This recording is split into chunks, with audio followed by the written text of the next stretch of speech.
চাঁপাইনবাবগঞ্জের স্বনামধন্য শাহ নেয়ামতুল্লাহ কলেজে 10 ডিসেম্বর বুধবার সকাল 10:30টায় মনি উকিল স্মৃতি মিলনায়তনে বার্ষিক সাহিত্য সাংস্কৃতিক প্রতিযোগিতা 2025-এর পুরস্কার বিতরণ অনুষ্ঠান আয়োজন করেছে। উক্ত অনুষ্ঠানে সভাপতিত্ব করেন শাহ নেয়ামতুল্লাহ কলেজের অধ্যক্ষ মোহাম্মদ তরিকুল আলম সিদ্দিকী। স্বাগত বক্তব্য দেন স্টাফ কাউন্সিলের সাধারণ সম্পাদক ও ফাইন্যান্সের সহকারী অধ্যাপক মাহফুজুল হাসান ডন। দেশ দর্পণ নিউজ, দেশের সাধারণ জনগণের সংবাদ মাধ্যম। আপনার সংবাদ এবং বিজ্ঞাপন প্রচারের জন্য যোগাযোগ করুন স্ক্রিনে দেখানো হোয়াটসঅ্যাপ নম্বরে।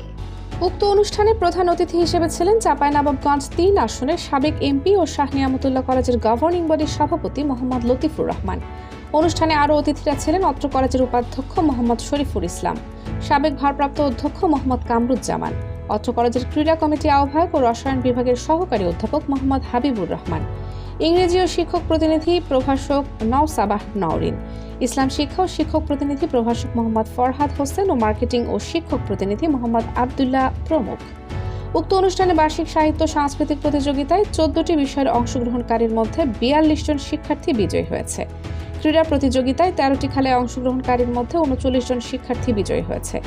শিক্ষক শিক্ষিকা 12টি বিষয়ে সাহিত্য সাংস্কৃতিক এবং ক্রীড়া প্রতিযোগিতায় অংশগ্রহণকারীদের মধ্যে 36 জন বিজয়ী হয়েছেন এবং অত্র কলেজের কর্মচারীরা 3টি ক্রীড়া প্রতিযোগিতায় অংশগ্রহণকারীর মধ্যে 9 জন বিজয়ী হয়েছেন। প্রত্যেক বিজয়ীকে পুরস্কার তুলে দেন প্রধান অতিথি সহ অতিথিবৃন্দরা। পুরস্কার বিতরণ শেষে সাংস্কৃতিক অনুষ্ঠান উপভোগ করেন অতিথি সহ শিক্ষক মণ্ডলী ও শিক্ষার্থীরা।